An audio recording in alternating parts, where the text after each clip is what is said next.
You're watching Eagles Now by Chat Sports. My name is Chase Sr., and we have a lot to get to here on today's show, including some breaking news as the Philadelphia Eagles are releasing cornerback James Bradberry ahead of NFL free agency. We're going to talk about that, what that means for this ball club, but also, will Howie Roseman respond to the Washington Commanders' move for Deebo Samuel and make a splash of his own? Keep in mind, Washington being mentioned as a potential destination for Myles Garrett as well. This rivalry really starting to spice up inside the NFC East. Before we talk about all of that, a reminder to hit that subscribe button so that you can stay in the know with all things Eagles. When breaking news happens, I bring it to you here on the show. Whenever there's buzz around this team, we dissect it right here on Eagles Now as well. And free agency starts on Monday, so we'll be live all throughout the week right here on the channel. Keep this channel hot. Let's keep the momentum going. Lock us in and hit that sub button. So the news of the morning, James Bradberry released. Eagles informed him that they are going to move on by way of a post-June 1 designation. This move will save Philadelphia $2.1 million in cap room, and this allows him and his agent to have contact with teams ahead of free agency. Bradberry did not play throughout the entire duration of the 2024 season due to that injury that he suffered in the preseason. Philadelphia wasn't even playing him at that cornerback spot. They had moved him to safety as a depth piece. Then he got hurt, and we never heard from Bradberry again. He was taking part, of course, in the Super Bowl parade festivities and did help this team a little bit on the practice squad late in the year. And in 2022, him and Darius Slay were one of the top cornerback duos in the NFL. But as we know, in 2023, it was a precipitous fall for him as he seemingly was cooked overnight. What this move means for the Eagles now and moving forward: Darius Slay is being released with a post-June 1 designation. The same can be said for James Bradberry. All 32 teams across the NFL now have 2 post-June 1 designations to use at their disposal. So the Eagles are using both on their cornerback starting tandem from Super Bowl 57. So they can't release anybody else with that post-June 1 cut. But by releasing Darius Slay and James Bradberry, the Eagles are creating about $6.5 million in cap space.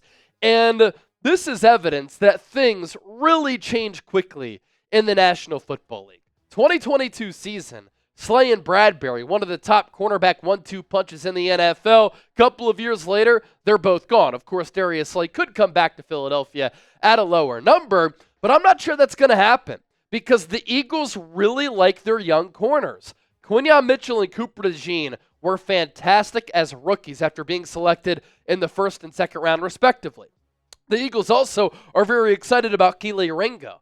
Defensive backs coach Christian Parker, who's a rising star in the coaching industry, was asked about a player he's most excited about in that secondary who isn't being talked about a lot moving forward, and he mentioned Kelee Ringo, who, if he were to have come out a year earlier out of Georgia, could have been a first-round pick. Instead, he fell to day 3. Eagles moved up to take him. He has size. He has speed. Really good special teams player for this team in 2024. When given snaps at corner, he's also played pretty well. So if the Eagles move on from Slay, they move on from Bradberry, they save a lot of money too, because Slay was also due a $14.5 million roster bonus, but they also get cheaper at the cornerback spot with players under team control. The rookies going into their sophomore seasons, and then Kelee Ringo, we have to mention Eli Ricks as well. This money too could also be saved and opened up to be slotted for Isaiah Rodgers to return, as he's set to be a free agent as well. And I was very surprised to see some people in the comment section saying, I don't want Rodgers back in 2024. I actually think this is one of the more important signings that the Eagles could make with some of their own players who were set to hit the free agency market. Rodgers was awesome anytime he was given snaps in the regular season and in the playoffs. He also gives this team special teams ability as well. And in 2024, coming off that gambling suspension, he was really good. Overall Pro Football Focus grade of 76. That was 20th among 223 corners in the game. Coverage grade of 74, ranked 31st. Pretty good against the run. 80.6 there. That was 14th. Only allowed a passer rating of 87.4 when targeted. That was about Slay's passer rating when targeted throughout his Eagles tenure. And that came on 209 coverage snaps right there. Bradberry issuing a statement, by the way, to Zach Berman, who does a great job covering this team for PHLY. He said, you know what? I'm glad I got to experience one, I would say the Philadelphia Eagles fan base, greatest fan base in the world. I'm glad I got to experience the highs and lows of being a part of Philadelphia.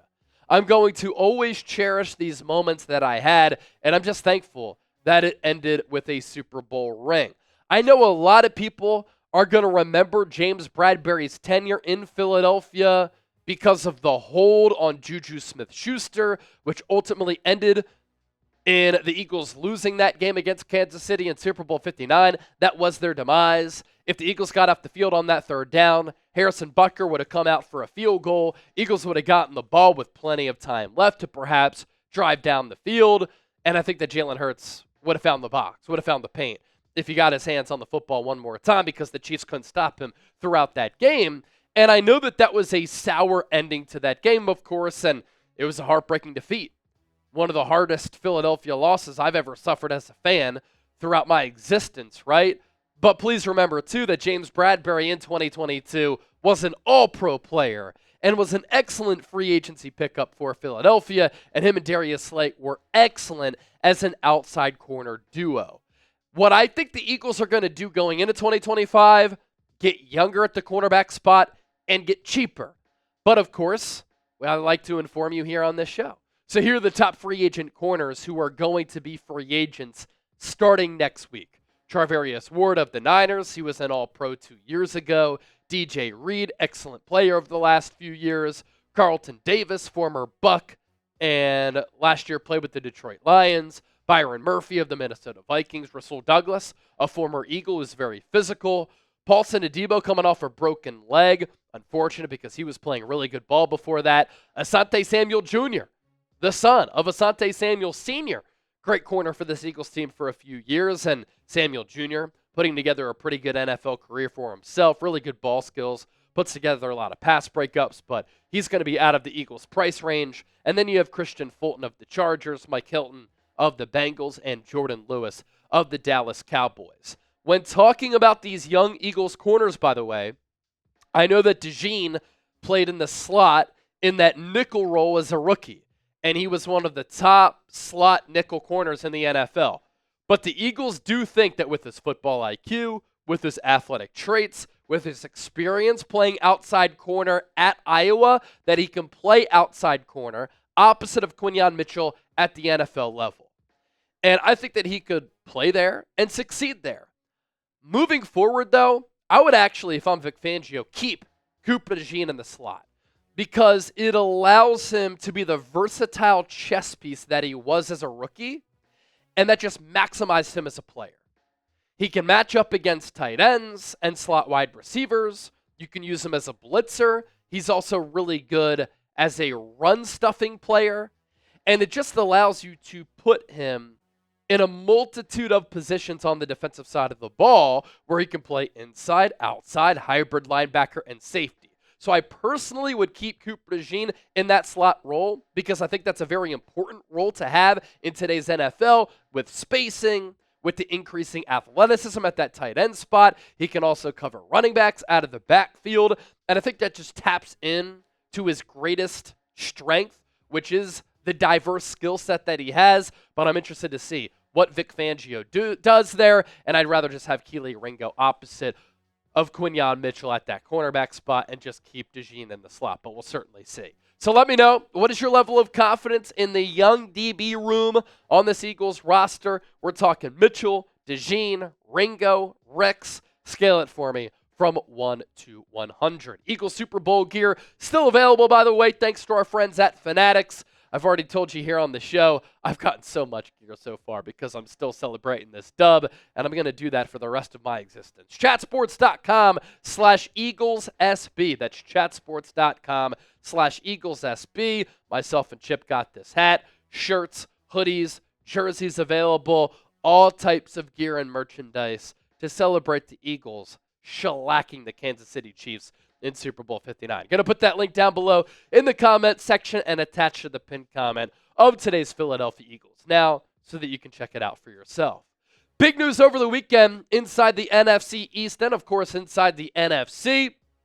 And it has to do with the team that the Eagles played in the NFC Championship game, the Washington Commanders, trading with the San Francisco 49ers for wide receiver Deebo Samuel. The Commanders sending a 5th-round pick to the Niners for Deebo, and they get a player coming off a career worst year, but they are taking on all of his salary. His value kind of plummeting after having that down year, and over the last couple of years, just hasn't been the same player since being a first-team All-Pro in 2021. But I was thinking about this after the move, and I've been thinking about this over the last couple of days. How will Howie Roseman respond to the Commanders trying to make a move to increase their chances of winning the division and chasing a Super Bowl? I think that Howie has something up his sleeve. Why? Because he knows that he needs to make a move to distance himself and the Eagles from Washington. I'll also say this Deebo acquisition spices up this rivalry even more. The Commanders have arrived. The Commanders are a threat. Jaden Daniels is not going anywhere. He's already a top 10 quarterback in the NFL. Deebo Samuel, despite being best friends with A.J. Brown and wearing an A.J. Brown Eagles jersey at Super Bowl Radio Row a few weeks ago, hates the Philadelphia Eagles. And after the Eagles beat the Niners in the 2022 NFC Championship game, a lot of bad blood started to boil between these two teams. And then in 2023, Deebo Samuel popped off and shredded what was one of the worst defenses in the NFL, but still crushed and annihilated this Eagles defense. And so I'm sure a lot of members of that Eagles defense can't wait to try to put a hit on Deebo Samuel once again. And even though C.J. Gardner-Johnson was not on that 2023 team, they have a lot of bad blood as well. Why Washington traded for Deebo here? They needed a number 2 wide receiver and a running mate to Terry McLaurin, and they think that Deebo can be that guy. They're top 5 in cap space, so they're taking on all of Deebo's salary, but they have the money to do that and make plenty more moves.